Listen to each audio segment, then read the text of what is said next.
Hello, নমস্কার সবাইকে। আমি আগের ভিডিওতেই বলেছিলাম কিছু কারণ থাকাবশত আমি এই কয়েক মাস সেরকম কোনো ভিডিও দিতে পারিনি।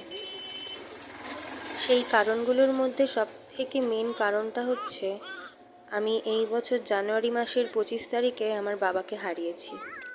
তাই নিজেকে কিছুটা সময় দিয়েছিলাম স্বাভাবিক জীবনে ফেরার জন্য। যাই হোক, এটাই ছিল আমার ভূমির তার দাদুনের সাথে লাস্ট ভিডিও, তাই ভিডিওটা শেয়ার না করে পারলাম না। চাই সবসময় এই ভিডিওটা যাতে আমার ইউটিউব চ্যানেলে থেকে যায়, যাতে আমি চাইলেই যে কোনো সময় এই ভিডিওটা খুলে দেখতে পারি। বেশ অনেকগুলো বছর ধরেই বাবা খুব অসুস্থ ছিলেন, একদমই প্যারালাইজ হয়ে গেছিলেন লাস্ট 1 বছর ধরে। তাই বিশালকে ছাড়া আমরা বাবাকে ঠিক বাইরে বার করতে পারতাম না সচরাচর।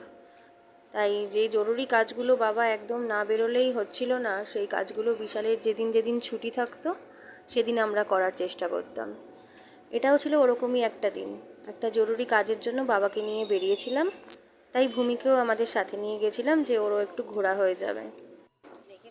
উঠছি খুব কম দিনই ওর দাদুনকে কাছে পেয়েছিল। ভিডিওটা আরও বেশি করে শেয়ার করলাম আমার ছোট্ট মেয়েটার জন্য, যাতে ও কখনোই ওর দাদুনকে ভুলে না যায়। ও যখন দেখতে চাইবে তখনই যেন দেখতে পায় এই ভিডিওটার মাধ্যমে। Good night.